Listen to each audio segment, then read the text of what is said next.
Welcome to another Etheria restart video, guys. They released the new patch notes for the official launch. We actually have quite a few things that are changing as expected. We are going to see some nerfs. We're going to see some buffs. I was really expecting to see some changes, right?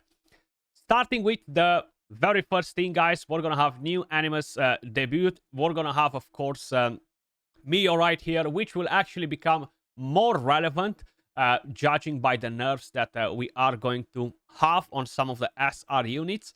So yeah, most likely we're gonna want to get her. To be honest with you guys, she's definitely gonna be more powerful now. Then of course we have a different unit right here. We don't really know exactly the kit or anything like that. Mizuki Makoto, a defensive supporter, wielding the spell as her spear and counterattacks as her shield. So she might be important for the Terror Maton. We don't really know the elemental affinity, or I think we do not know it. I don't remember seeing it anywhere. Then, of course, new game mode, Guild versus Guild. A lot of people are saying that is very similar with Epic 7, right? I haven't really played that game, so I'm not sure exactly what they have. But to be honest, most of the games, they have a very similar Guild versus Guild. It's just a thing that works. Hopefully, is gonna be well made. We're gonna have all of the QOL things that we need in order to make our life easier, especially for the people leading the guilds and stuff, because it tends to be a lot of work with Guild versus Guild, a lot of preparation and stuff, especially if you are in a more competitive clan, which, by the way, if you guys are looking for a union, for a guild, I will leave the link to the Celestials down below. We're gonna have around 20 different guilds open, guys, for pretty much every type of players, hardcore, casual players, etc. Come and join us, right? We're gonna be on the global server mainly, but most likely we will have some clans in the European server, maybe the Asian server as well. Come and join our Discord, and we're gonna find you a spot as well. So looking forward to this. I'm a big fan of PvP, and hopefully it's gonna be a solid game mode with good rewards as well. Then it seems like we're going to have the Shell story right here. Assemble shells to explore Shell Paradise and collect wish beads to fulfill your dreams. Basically, it's an event that will give you some rewards from here, as you guys can probably notice. I think this might replace the candy event that we had in the beta to start with at the beginning, and then probably the candy will make a return at some point, or maybe we're still going to have both of them, right? Either way, it seems like we're going to have a Paradise shop as well, from where most likely we're going to be able to purchase Lattice, which is actually really helpful, hopefully, right? Then basically you have the wishing, fill the revelation of fate and make a wish. So you might get actually a shell from here. I think that's the whole idea. Then it seems like this is the wish machine, so maybe this is replacing the candy event, because I'm not seeing the candy event right here at the moment. As I've mentioned, maybe they're gonna put them all in. The more events, the better, to be honest with you guys, especially early on, because that can give us a big boost in terms of accumulating more resources and stuff. So prismatic wish machine. So this is something else. We might just get skins from here, actually. Probably. So it's not that crazy in terms of rewards. Then, core gameplay expansion. Anything Ecos now includes exclusive Linglu story content and unlocks challenge groups 10-12.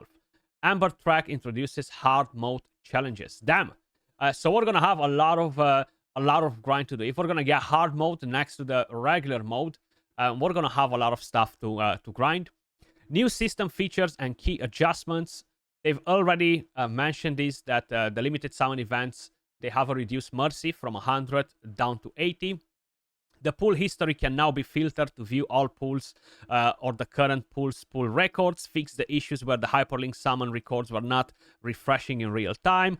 They added a Hydra voucher as a purchasable item via their official website.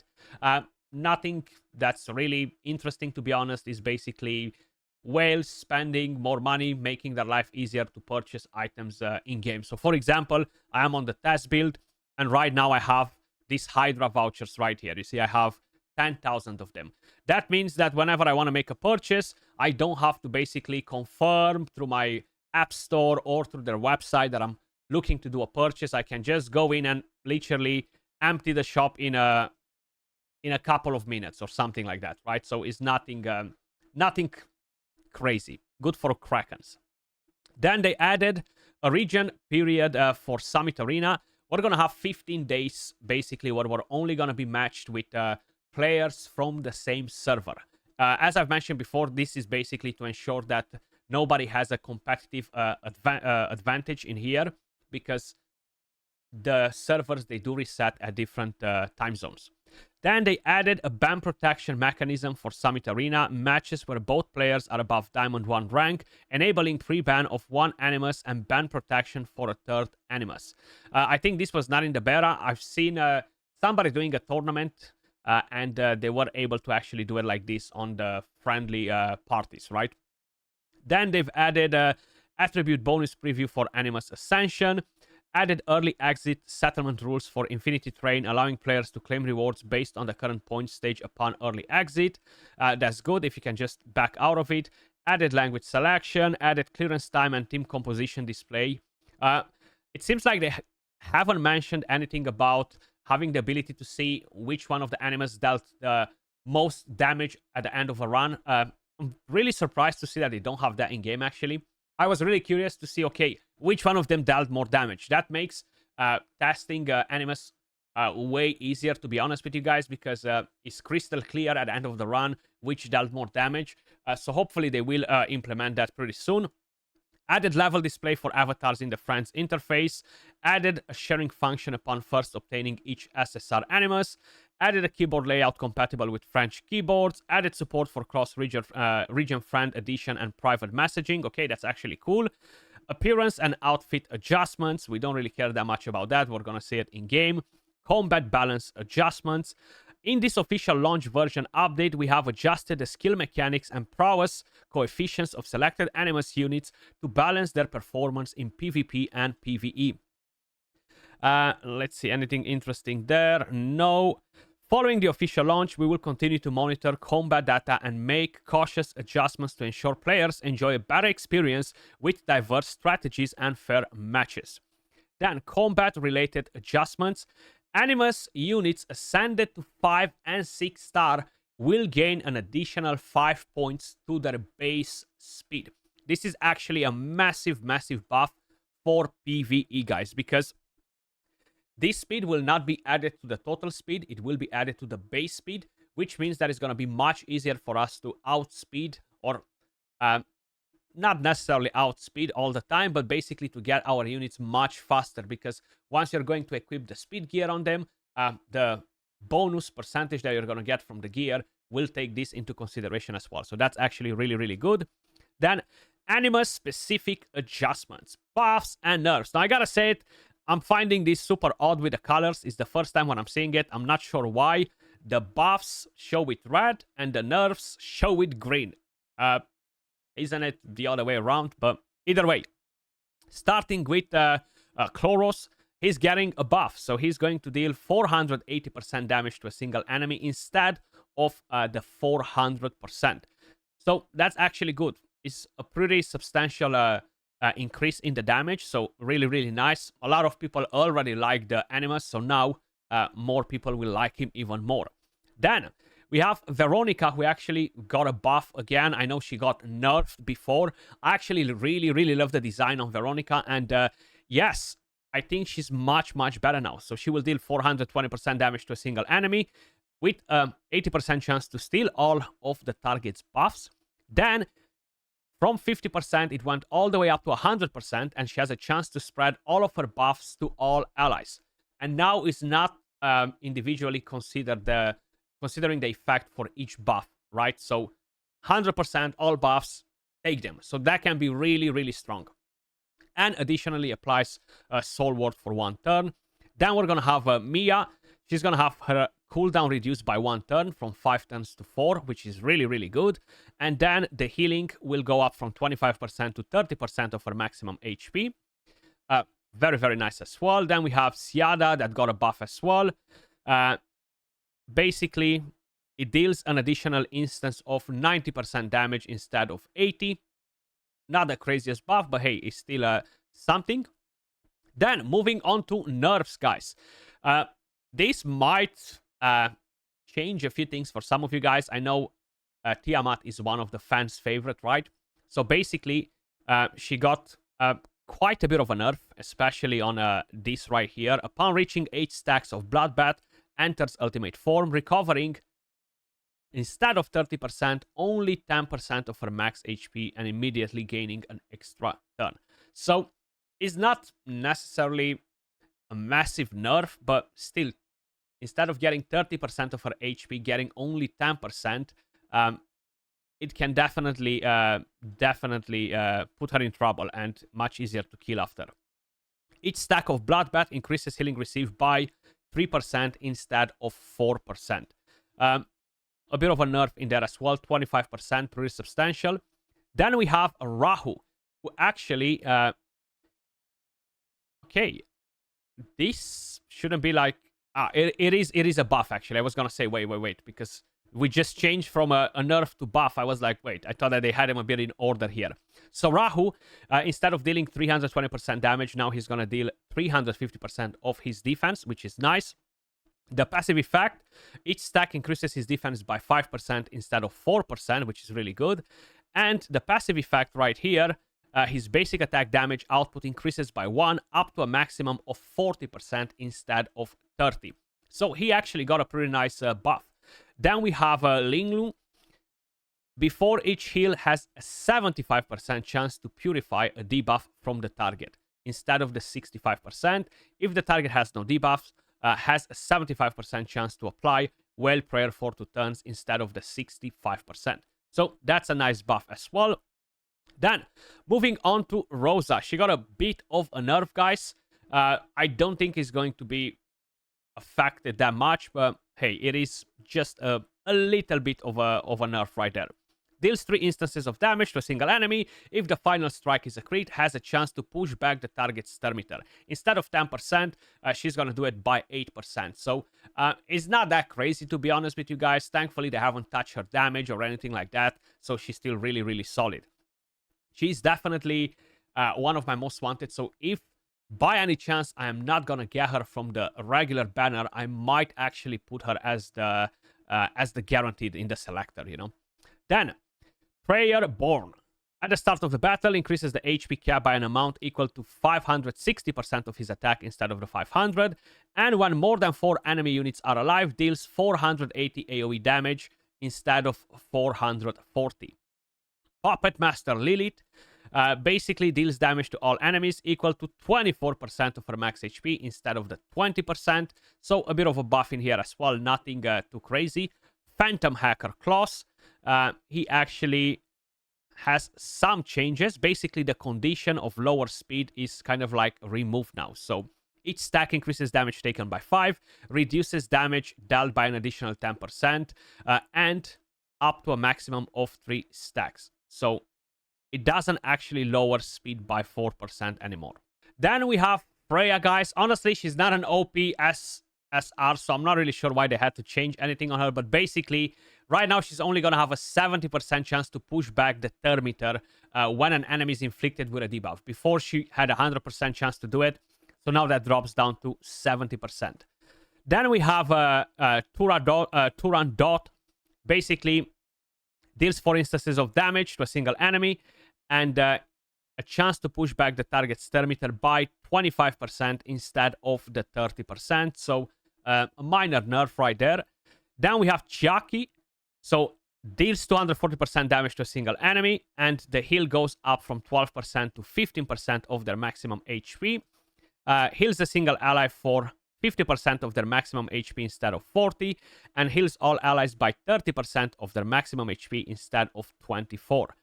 Dina seems like she's getting a bit of a nerf. Dina was actually really freaking good. So right now she's going to steal only 15% turn meter instead of the 25%. And with the erosion, basically increases the attacker's turn meter by 6% instead of the 10%. So it's not that massive, but it will definitely be noticed. Okay, Kraken. That's where things become a bit more interesting. So, our Kraken, guys, he was being used in a lot of areas. Solid SR. I guess they do have to make Mio look more interesting as an SSR, right?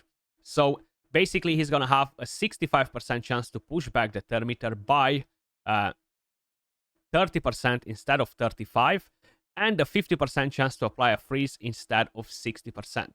Now, one thing to keep in mind, as they mentioned previously, the way the accuracy works in the game, you're going to be able to still get this to the maximum high rate possible in the game. So you're going to be able to get it to 90%, 90% if you have enough accuracy, okay? So I don't necessarily think that this is a bad thing. So honestly, this is still very, very okay for us. You know, it's not something crazy.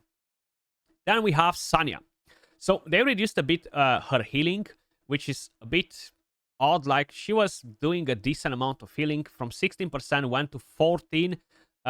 It's not really going to be that impactful, so I really do not understand why they had to do this, but hey. And then right here from 0.8, it went to 0.6. Now, there was a thing that was bugged during the beta, guys. Something that I personally did not notice. Fixed an issue where she could trigger passive healing while under stun, freeze, petrify, or slumber. So basically, she was not meant to heal when she is crowd controlled with a passive, okay? And I think that's normal, like in any other game, right? And probably no other healer is able to do it. So this is more of a bug fix rather than a nerf, okay? The more interesting thing, guys, is this. Oh, I'm just seeing Victor as well in there. Marvel, okay? So right now, he has a 40% chance to steal Thermitter, which means that no matter what you're doing, you're only going to be up to 80% instead of 90 as it was before, which is the maximum, right? And you're only going to steal 15% instead of the 25. I think this will be a pretty impactful nerf on Marvel. I was really expecting it. I feel like everybody was expecting this, and that's mainly because he was a bit too powerful, and I think putting him kind of like at this level is still fine. He's still going to be useful, right?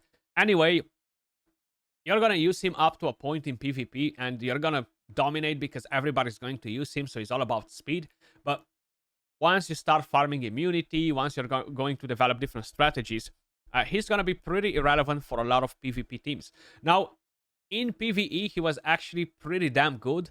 The main thing that is going to be affected on him as well is the main skill, which right now will actually push the target's Thermitter back by 40% instead of 50%. This is the main skill that matters the most on him, to be honest, rather than the first one right here. But the problem is this one right here. So he's gonna have the cooldown increase by 1 turn. Now, this is not necessarily the biggest issue. In PvP, you take the first turn, you drop it. And most likely, you're going to kill the enemies if you have a well-built team. If not, this time around, you're not going to be able to rotate his skills as often unless you're using a unit that can decrease the cooldowns of his skills. I feel like for PvE, he will definitely be impacted more than PvP because that's where you constantly want to drop the enemies, you know, and have this skill go on as often as possible without necessarily having to fit in a character that decreases the cooldowns of the skills, but it's still not crazy bad. Like, they haven't killed him or anything like that, you know, so that's good. It's more kind of like in line to what he's meant to be now. Then, moving on to Victor. For every 10% of the HP lost, increases the damage dealt by 9% instead of the 15%, okay? So basically, that's the change right there. Yeah, that was pretty useful if you're not going for a one-shot strategy or anything like that, but I feel like his damage is still going to be pretty damn good, you know? And then they fixed a couple of different things. Now, what I do not really understand, and I was not really expecting it, why do they nerf rare units, man? Like, come on, there are already only a couple of them decent. Why, you know? So basically, instead of pushing the thermometer by 35%, you're only gonna push it by 20%. That's a pretty big hit, right, for a rare unit. But hey, then White Fang, another nerf right here, dealing 2 instances of 110% damage instead of 140%. We have Artisan, applying a shield equal to 40%, 400% of his own defense instead of the 440. These are the shells basically in here, right? So that's something to keep in mind. They did modify some of the shells as well, which, yeah, I mean, some of them, they were pretty strong, but I feel like the main ones that will be like the most wanted are still kind of like left untouched, I think. Then, Codex of Magic, the skills cannot have their cooldown reduced. So this was the thing that I've actually noticed as well. You were able to reduce the cooldowns of some of the shells, right? And it seems like, at least for these ones, you cannot do it. Most likely, that's intended for all of them. And yeah, a couple of other noticeable nerfs right here. Instead of 200% damage, is 160 on the Twilight Knight. On the Diamond Heart, instead of 360, is 300 of its own defense now. And that's pretty much about it, guys. There are a few other things as well, like optimization, Animus interface, and some other things, but nothing that crazy. The main thing that was the most important was to see the buffs, the nerfs. I think is decent. The one thing that I do not understand is that nerf on the rare unit, which, I mean, come on, dude. We only have three decent units that are worth building as rares, you know. I don't think that was necessary. Either way, guys, that was pretty much everything. We have 3 more days till the official launch. Let me know what you guys think about the patch notes. As usual, appreciate all of you guys watching. If you enjoyed the content, smash a like, subscribe to the channel. It really helps a lot. And I will catch you all in the next one. Peace.